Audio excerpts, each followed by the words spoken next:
Shalom, everyone. I want to share with you a special teaching about the Maccabees and rededication of Jerusalem for the time of Hanukkah. So the book of Maccabees has a tremendous parallel with the book of Revelation, the Apocalypse, and the end of days.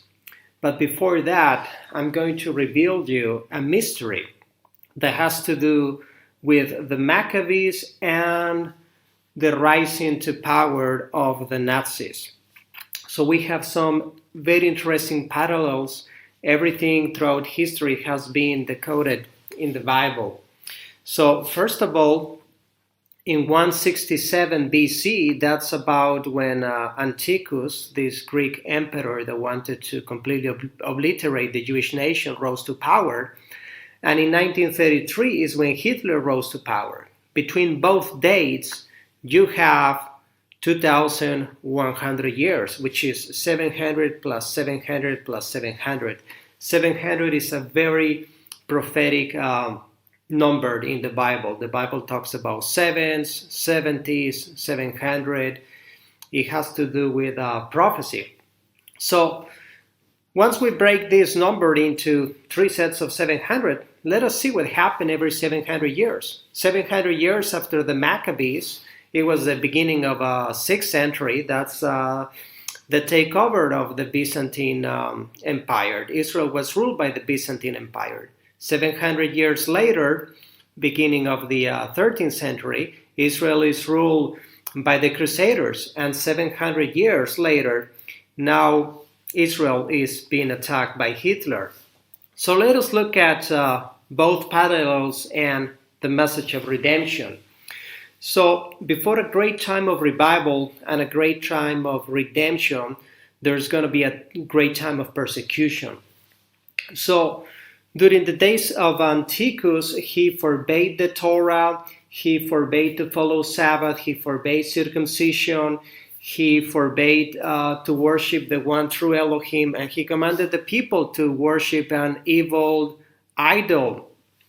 But after that, Antiochus was defeated, and the Maccabees were able to rededicate Jerusalem, and for a short time, there was a time of a great revival in Israel. A great light appeared in a time of darkness.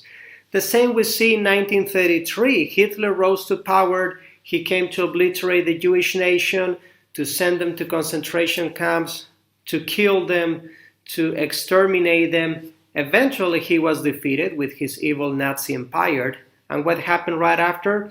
It was the birth of the nation of Israel, a time of a great revival, a time of great light, right after darkness. So we see both patterns very interestingly. Now, let us connect Maccabees with the book of Revelation. Maccabees has tremendous parallels with Revelation. First of all, Antiochus, this pagan Greek emperor, even the name Antiochus is like Antichrist. He's like an Antichrist figure.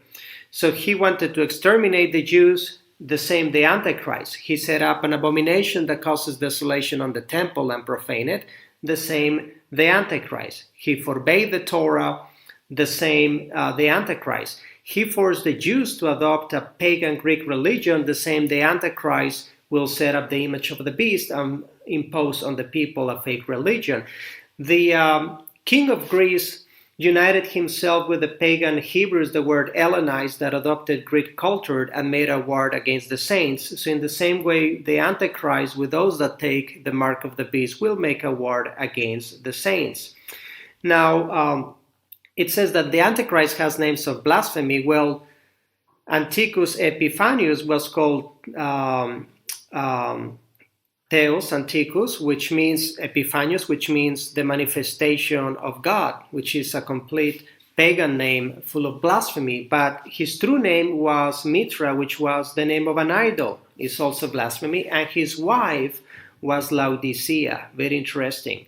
Now, in the book of Revelation, we find this name Laodicea, and it was a church that was into comfort, that was into prosperity. This is going to be the perfect church model for the Antichrist in the end of days.